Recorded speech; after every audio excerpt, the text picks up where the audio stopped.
Salut tout le monde, c'est Shoniam. Aujourd'hui on se retrouve pour une petite visite un peu particulière puisqu'elle concerne ce genre d'animaux. Voilà. J'ai eu de la chance en plus, il y en avait un juste à côté, ça fait grave bien. C'était pas calculé, c'était de l'impro, je vous jure. Je me rends actuellement au temple, je sais plus son nom, Keikikochi, quelque chose comme ça. Et c'est le temple des chats. Et c'est le temple à l'origine des petits chats qui font ni comme ça. Donc là je m'y rends actuellement, il reste peut-être 4 ou 5 minutes, un truc comme ça, à marcher. Et puis du coup c'est parti, on se retrouve directement là-bas. Et donc nous voilà devant l'entrée du temple. C'est très très beau, il y a des sakura partout, ainsi qu'un espèce d'arbre millénaire. Tellement énorme le truc. Je vais essayer de vous filmer un peu tout. Ça a l'air vraiment génial ici. Il n'y a personne. Vraiment personne et il est très très beau. On reconnaît le caractère bouddhiste de ce temple grâce à cette grande cloche, utilisée autrefois pour appeler les moines à la prière.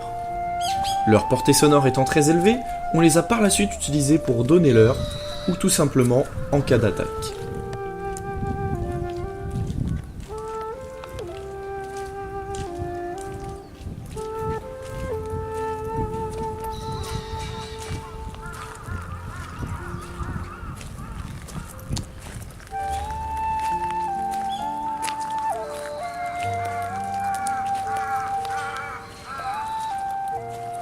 J'avais jamais vu ça avant, ces espèces d'arbres rouges.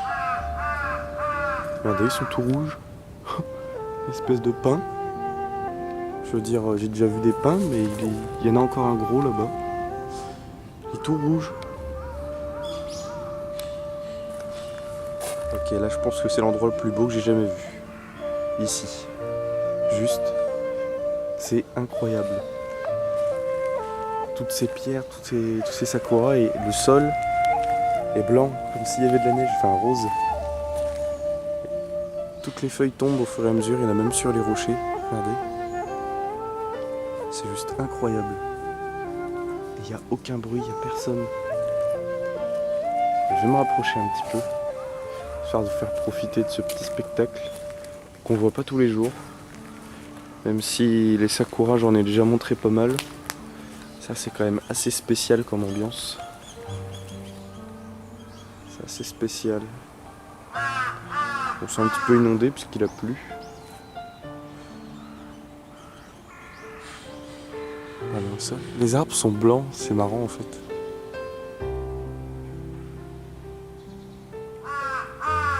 Tout ça c'est des fleurs. Par contre le corbeau là-haut, tu vas te calmer tout de suite. Je sais pas si on le voit là. On le voit. Il va se calmer tout de suite. Il me coupe la parole là. Regardez, on voit tous les trucs, tous les petits pétales tomber. Un petit peu partout. Magnifique. Magnifique. Je profite du fait que je suis en train de me balader un petit peu au calme et qu'il n'y a personne. Pour vous parler un petit peu du coup.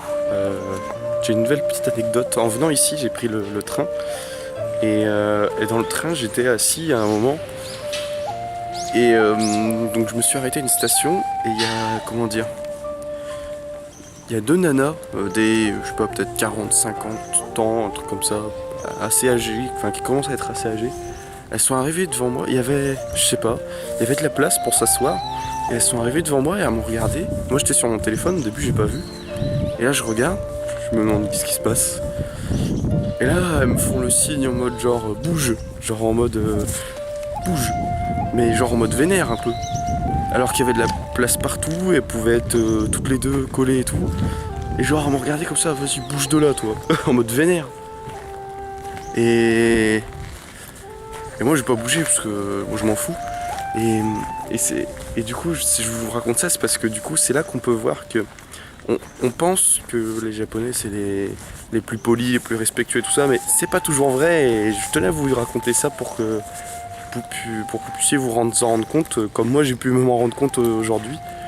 C'est que ouais, c'est genre les gens ils arrivent, au lieu de te demander poliment oui bonjour, est-ce que vous pourriez vous décaler ou un truc comme ça, je arrive, ouais bouge de là.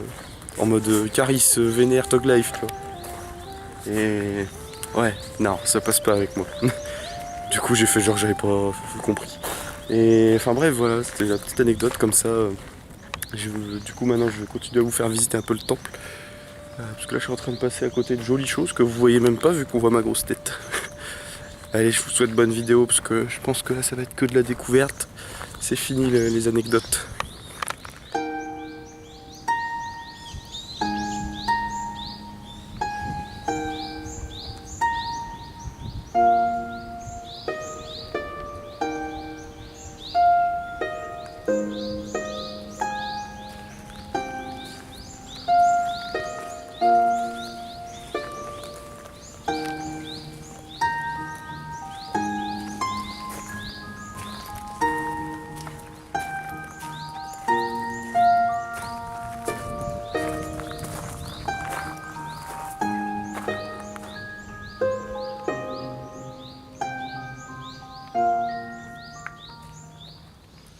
À défaut de ne pas avoir de petits endroits pour accrocher, de petits grillages pour accrocher les vœux ou les destins ou je sais pas trop quoi, les petits papiers là, je viens de remarquer que les gens les accrochent dans cet arbre.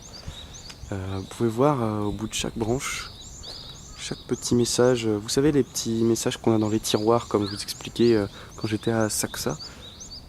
Et bien ici les gens les accrochent aux branches comme ça. De partout. Les branches sont lourdes. Il y en a même qui essayent de les accrocher un petit peu plus haut. Peut-être que plus on l'accroche haut, mieux c'est. Je sais pas. En tout cas, ils les accrochent là et je trouve ça marrant. Pourtant, c'est juste un pin, enfin, pas un arbre spécial. Après quelques petits allers-retours par-ci par-là, je me dirige vers quelque chose de très très spécial à laquelle je ne m'attendais pas du tout. Une armée de chats.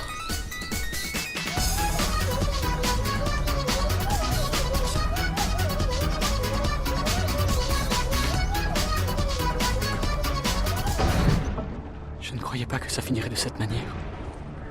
Finir? Non, le voyage ne s'achève pas ici. La mort n'est qu'un autre chemin qu'il nous faut tous prendre.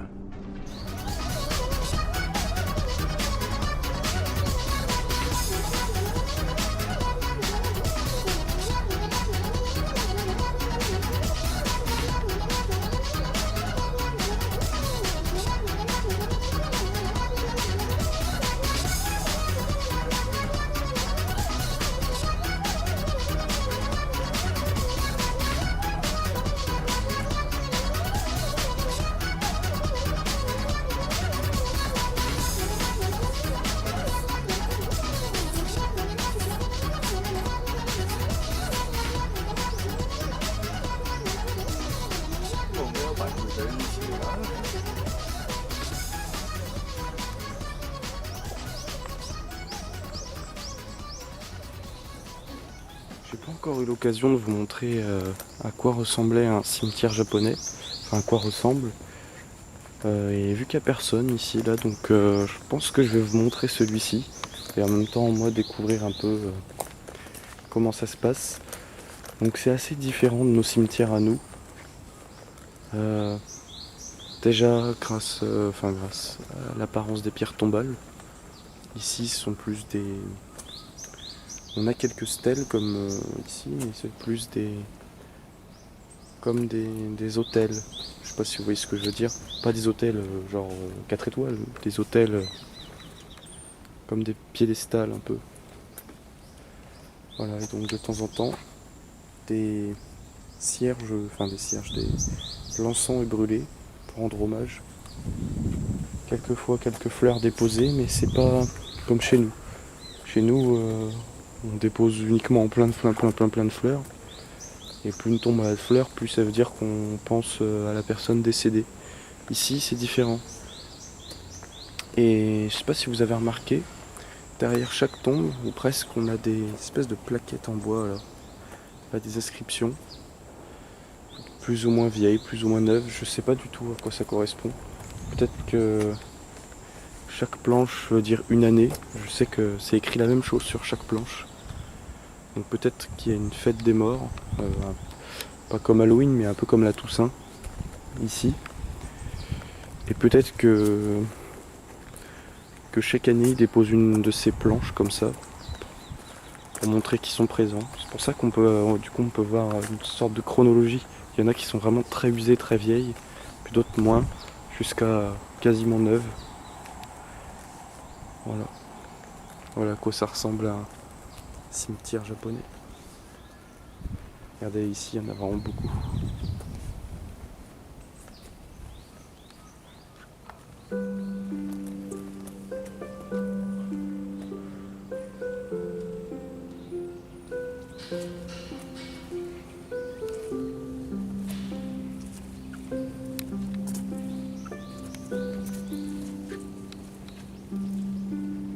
Il est normalement possible d'acheter des petits chats pour les déposer parmi cette immense armée que l'on a vue précédemment, mais je crois que ce jour-ci c'était fermé et je ne les ai pas trouvés. Cette petite visite est terminée, j'espère qu'elle vous aura plu. Il faut savoir que ce temple est l'un de mes favoris au Japon que j'ai pu visiter jusqu'ici. Ce petit endroit avec les sakuras et puis ce calme, cette petite ambiance magique, ça m'avait vraiment reposé et touché au fond de moi-même, je pense. J'espère qu'à travers cette vidéo, vous aussi. En attendant, je vous souhaite à toutes et à tous une bonne journée ou soirée et on se retrouve à la prochaine.